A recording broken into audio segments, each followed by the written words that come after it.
Olá, seja bem-vindo ao sexto episódio do podcast Diabetes e Obesidade, podcast que visa divulgar informações de qualidade e de forma acessível sobre os temas de diabetes e obesidade. Meu nome é Marcel. E meu nome é Luísa.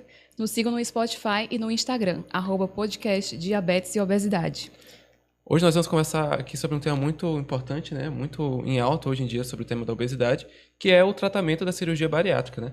E para nos esclarecer as dúvidas, nós convidamos hoje aqui o doutor cirurgião bariátrico, o doutor Benedito Moncherec. Muito obrigado por aceitar o convite, doutor. Imagina, eu que agradeço a todos vocês, né? Me apresentando aqui, eu sou o doutor Benedito Moncherec, sou cirurgião geral, sou médico formado pela UFMA, cirurgião geral formado aqui pelo Hospital Dr. Carlos Macieira, fiz especialização em cirurgia por vídeo em Brasília e voltei no Hospital Presidente Dutra, completei minha especialização de cirurgia do aparelho digestivo e bariátrica. Então, estamos aqui à disposição para o que for necessário esclarecer as dúvidas. Então vamos. Professor, para a gente começar um pouquinho, né, esse tema cirurgia bariátrica, que a maioria dos nossos ouvintes já deve ter ouvido essa palavra, cirurgia bariátrica, mas algumas pessoas não entendem, talvez não saibam o que quer dizer cirurgia bariátrica. Então poderia começar explicando para a gente um pouquinho sobre o que é cirurgia bariátrica? Sim, claro. A cirurgia bariátrica ela vem na expectativa de tentar tratar o que hoje é uma verdadeira pandemia, né, que é a obesidade. Então é uma cirurgia que a gente faz visando ali alguns detalhes, mudanças no aparelho digestivo, a redução da câmara gástrica, do estômago, né? Às vezes, dependendo da técnica, desviando um pouco esse fluxo do intestino, fazendo com que a gente possa fazer com que o paciente ingira menos alimento, né? Tenha uma alimentação mais saudável, com menos alimento, e também com uma melhora na produção de hormônios. Hoje em dia a gente sabe que a cirurgia bariátrica faz produzir muitos hormônios que auxiliam em todas as questões da obesidade. Então é basicamente isso, a cirurgia bariátrica reduz o estômago, às vezes pode desviar o fluxo do intestino, auxiliando nessa questão toda da obesidade. Perfeito, doutor. E agora, para os nossos ouvintes, nós queríamos saber qual é a diferença entre a escolha da bariátrica ou escolher outros métodos, como dieta, exercício, até mesmo medicamentos. Sim, esse aí é um ponto muito importante, uma pergunta muito importante, porque hoje em dia ainda parece que isso depende de uma escolha do paciente, né? Quando, na verdade, hoje em dia a medicina é baseada em evidências, né?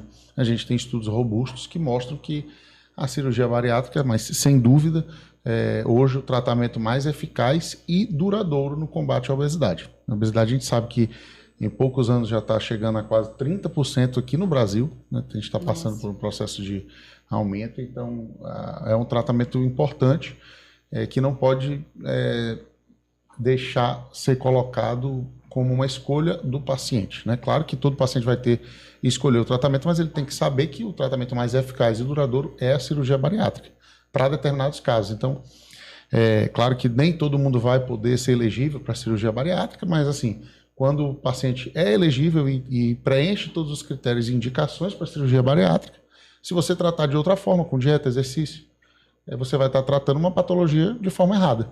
Como você tratar uma hipertensão com metildopa, por exemplo, né, que a gente trata na gravidez por não poder usar outros medicamentos. É um tratamento inadequado para a pressão arterial, com uma droga inadequada. É a mesma coisa, você tratar a obesidade com um tratamento inadequado. Você vai ter possibilidade de ter sucesso, sim, mas muito menor do que com a cirurgia bariátrica. Doutor, o senhor falou sobre a questão da elegibilidade. Quais são esses critérios que tornam uma pessoa elegível à cirurgia bariátrica? Sim, hoje em dia esses critérios, primeiro o paciente tem que ser obeso, né? Não é uma cirurgia estética, o paciente precisa ter obesidade.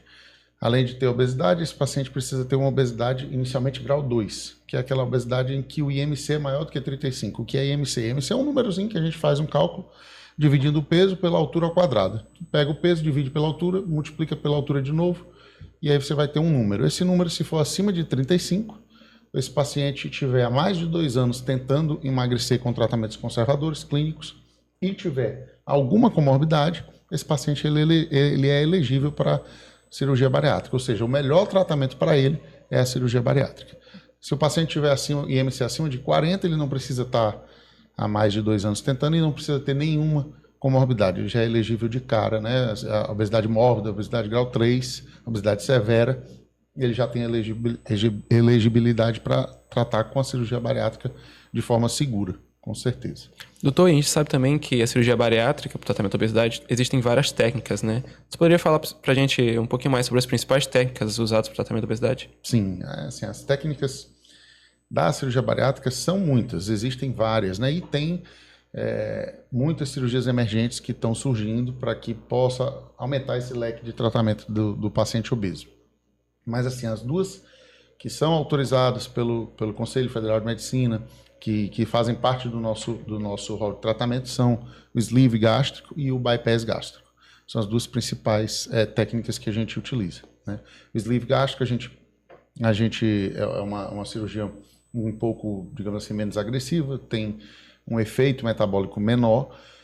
O paciente a gente mexe mais na câmara gástrica, né, no estômago, e menos no trânsito intestinal. O bypass não, já é um pouco mais agressivo, reduz mais o estômago e faz esse desvio maior em relação ao sleeve, né? Então a gente tem, claro, não tem nenhuma técnica que seja melhor do que a outra, cada técnica ela é indicada para determinado tipo de paciente. Então o sleeve pode ser a melhor técnica para um determinado tipo de paciente e o bypass para outro tipo de paciente. Mas basicamente são essas duas. Perfeito, professor. E nós gostaríamos de saber em relação ao tipo de cirurgia. Depende do paciente, depende do cirurgião, a quem que cabe essa escolha? Sim. Assim, da mesma forma, o paciente ele faz parte da escolha, mas o médico tem por obrigação esclarecer ao paciente o que ele acredita que seja a melhor indicação para o paciente. Então, tem pacientes que claramente vão ter mais fatores que indiquem o bypass gástrico, outros que possam ser tratados com sleeve gástrico. Então, assim, a gente vai passar para o paciente a nossa impressão do que vai ter mais efetividade no tratamento. Claro que o paciente vai fazer parte dessa escolha da técnica, principalmente naqueles pacientes que têm ali digamos que estejam ali naquele limítrofe, né, de escolha para uma técnica para outra. Claro que se tiver um paciente múltiplas comorbidades, obesidade mórbida, severa, a gente tende a escolher com IMC muito alto o bypass gástrico e explicar todos os benefícios que talvez o sleeve não seja capaz de resolver ou resolva com um tempo maior.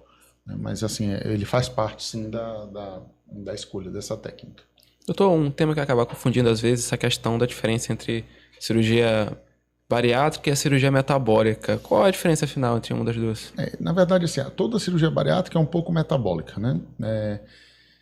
Hoje em dia já caiu por terra aquele pensamento que a cirurgia bariátrica faz só diminuir o estômago e diminuir a absorção, né? Tem aquele binômio, aquela situação em que a gente acha que é só diminuir o estômago e pular o alimento para um caminho mais rápido, diminuindo a absorção. Hoje em dia a cirurgia bariátrica ela estimula uma série de hormônios, uma série de enterohormônios, que a gente sabe que o intestino hoje é um órgão endócrino, né? Envolve inúmeros hormônios que hoje em dia a gente tenta mimetizar em alguns medicamentos, mas nenhum ainda chegou no nível de tratamento da cirurgia bariátrica. Então, claro que a cirurgia metabólica é para esses pacientes em que possuem uma síndrome metabólica, possuem essas comorbidades que vão gerar no futuro ali complicações, principalmente cardiovasculares, as mais graves possíveis. Então, a cirurgia metabólica é diferente da cirurgia bariátrica? Não é diferente. Às vezes é até a mesma técnica que a gente usa, mas o foco para o paciente é aquele paciente que precisa mais desses efeitos hormonais para que controle essa síndrome metabólica. É claro que a gente pode fazer um bypass, uma alça mais longa, uma cirurgia mais metabólica, para que esse paciente se beneficie melhor, e aí vai ter uma diferença, claro, em relação ao sleeve gástrico, mas a gente pode considerar que a cirurgia metabólica e a bariátrica fazem parte de um mesmo contexto de cirurgia. Às vezes a técnica é a mesma, mas o foco para o paciente é controlar aquelas comorbidades que geram a síndrome metabólica. Certo, professor. Depois de uma cirurgia que parece ser tão grande, tão complexa, imaginamos que o paciente não possa simplesmente voltar a viver uma vida normal, assim, logo após a cirurgia. Quais são esses cuidados que o paciente vai ter logo após a cirurgia? Não só após, mas antes, durante, né, o procedimento, e depois a gente vai ter que ter algumas mudanças nos hábitos do paciente, né? O paciente tem que entender que a cirurgia bariátrica metabólica ela é falível. Então, ela faz parte, a cirurgia, o ato cirúrgico faz parte de um processo como um todo. Processo amplo, grande, demorado e que não é fácil. É um processo que o paciente precisa estar inserido. para consultar com os diversos tipos de profissionais, aquela equipe multidisciplinar para o seu tratamento. Então, vai requerer sacrifícios. O paciente não vai, claro, fazer cirurgia bariátrica e para resolver minha vida, poder comer o que quiser e não fazer mais exercício, isso não existe, né? Senão a gente não estaria deparando hoje em dia, por exemplo, com as cirurgias revisionais, ou seja, aquelas cirurgias que os pacientes que fizeram cirurgia bariátrica reganharam de peso. Então, existe uma taxa de pacientes que reganham de peso, e se você for prestar atenção, são justamente esses pacientes que não seguem todo o processo, né? Que é o importante. Para chegar no objetivo que da cirurgia bariátrica, que é o paciente viver mais e viver melhor, precisa passar por isso. Reeducação alimentar, atividade física.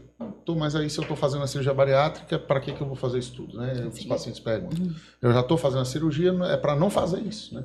E aí acaba que o paciente reganha de peso. Na verdade, a cirurgia bariátrica não é para retirar todas essas mudanças do estilo de vida. É para auxiliá-las, né? E fazer com que o paciente atinja, fazendo essas medidas, o seu objetivo final. Então, por isso, o paciente precisa passar pelo psicólogo, nutricionista, fazer uma reeducação alimentar, mudar o estilo de vida, entrar nas atividades físicas. Isso tudo está incluso no processo de pré-operatório e pós-operatório da cirurgia bariátrica. Eu estou falando um pouco sobre esses cuidados pré e pós-operatórios. Muito se fala, às vezes, talvez, um pouco sobre necessidade de perder peso antes da cirurgia, e depois, quando a pessoa faz a cirurgia, tem algumas coisas que ela não pode comer, refrigerante. De onde é que vem essas preocupações? O que o senhor costuma recomendar? Sim, a gente, principalmente nos super obesos, a gente sempre pede para que o paciente perca um pouco de peso, o máximo possível. Por dois motivos. Primeiro, a cirurgia se torna mais fácil, o paciente perde peso, o tamanho do fígado diminui, a cirurgia tecnicamente se torna mais fácil.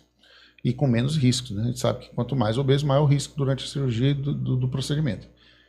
Apesar dos riscos hoje em dia de cirurgia bariátrica serem muito, muito baixos, às vezes até equiparados estatisticamente a uma cirurgia de vesícula, a gente sabe que quanto mais a gente mitigar esses riscos, melhor. Outro motivo é para o paciente já ir se inserindo nessa mudança de estilo de vida. Então, o pior paciente que tem é aquele paciente que chega e diz, olha, eu vou chutar mesmo o pau da barraca, engordar 10 quilos, porque eu estou me despedindo, vou fazer cirurgia bariátrica. Esse aí não entendeu nada do processo, né? E a grande chance dele voltar a ganhar peso, né? Lembrando que o reganho de peso na cirurgia bariátrica não é voltar a ganhar todo o peso, né? Se o paciente ganha 50% do que ele perdeu, a gente já acende a lanterninha e já considera como reganho de peso. Então, o paciente precisa passar por todo esse procedimento por esses dois motivos. Por perda de peso, tornar a cirurgia tecnicamente mais fácil, com menos riscos, e o paciente já está inserido ali naquele processo da cirurgia bariátrica, né? Perfeito, professor. E com a popularidade da cirurgia bariátrica, ouve-se falar também, acredito que seja um mito, que é um atalho, é a forma mais fácil. Como que o senhor vê essa questão? Essa aí assim, realmente, a cirurgia bariátrica ela é cercada de mitos, né?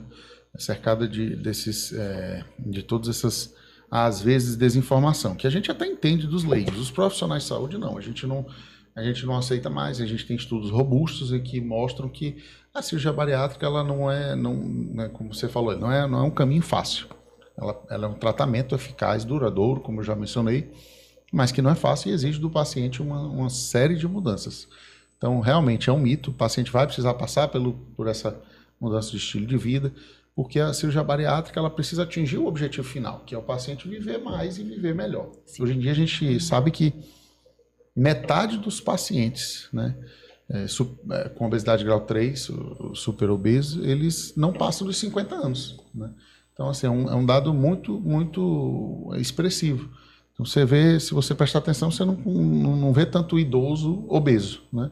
Por quê? Porque morre antes, né? Sim. Então, assim, às vezes a pessoa vai para o caminho mais fácil, vai para o caminho que podia estar fazendo atividade física, podia estar fazendo... é preguiçoso, né? Todos esses mitos, né? Quando a gente sabe que o paciente que precisa da cirurgia bariátrica, o paciente obeso, ele não é obeso por preguiça, ele não é obeso unicamente pelo erro alimentar. Se cada um aqui de nós ingerir o mesmo hambúrguer ou a mesma pizza, a gente vai engordar de forma diferente. Tem toda uma série de conjuntos multifatorial que influenciam na obesidade. É uma doença. É uma doença como qualquer outra, precisa ser tratada da melhor forma. Então, não é um caminho fácil, tem muitos mitos, mas a gente precisa, com informação e derrubando esses mitos, né? Até Perfeito. porque é muito, né? É muito expressiva a mortalidade dos pacientes obesos, né? Então tem que ter medo de não operar, Sim. em vez de medo da cirurgia, que hoje em dia é muito segura, né? Doutor, e por acaso, por nossos ouvintes que se identificaram com todo esse quadro que o senhor falou, quais seriam os primeiros passos que eu indicaria para uma pessoa que pensa em fazer cirurgia bariátrica?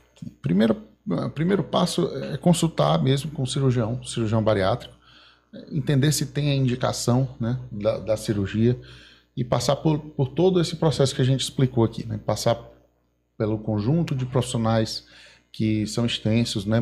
Uma equipe multidisciplinar acompanhando.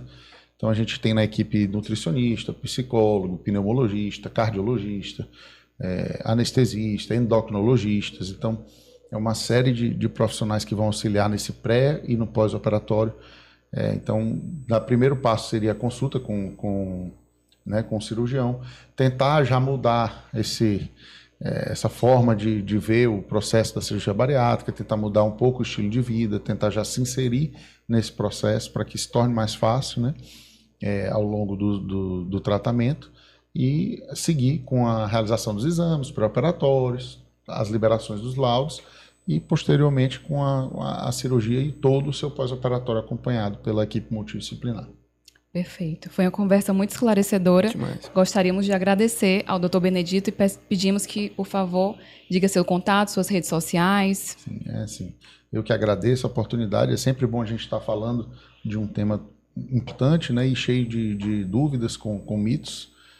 A gente está disponível no Instagram do Dr. Benedito Mocherec, a gente tem consultórios nos hospitais, Natus Lumine, São Domingos, Clínica Dom.